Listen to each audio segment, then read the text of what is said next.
Mesdames et messieurs, le CDN est soutenu financièrement par l'État, la région, le département et par notre commune.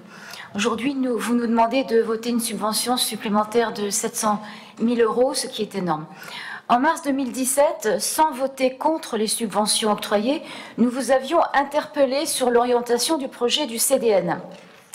Nous vous avions déjà exprimé notre désaccord sur le projet, qui n'est pas un projet pour tous, car il ne répond pas à la demande de tous. Beaucoup de Montreuillois devant se rendre à Paris pour cela.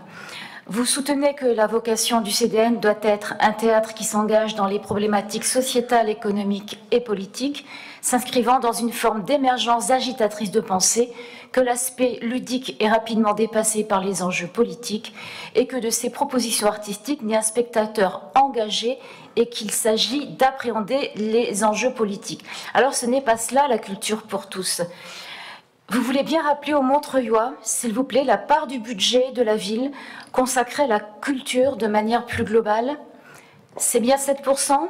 7% de 272 millions.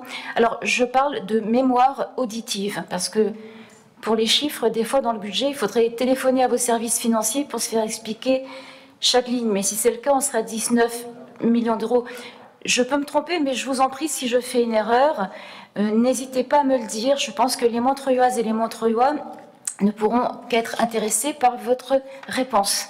Enfin, l'usage des salles prêtées par la mairie n'est pas défini et motivé. Plus grave, la culture à Montreuil a rejoint la communication de façon désormais officielle par la création d'un poste de directeur commun. Deux directions qui n'en font qu'une. Et là, c'est très dangereux, car quand la culture et la communication ont la même direction, le même responsable décisionnaire, cela s'appelle tout simplement de la propagande. Alors vous continuez votre opération de verrouillage, vous pouvez vous esclaffer, Madame Attia, j'ai encore le droit de dire ce que je veux dire. C'est du verrouillage, nous vous disons stop. Stop parce que nous refusons que les deniers publics financent votre propagande, Monsieur le maire, et nous voterons donc contre cette délibération. Merci beaucoup. Je mets aux voix.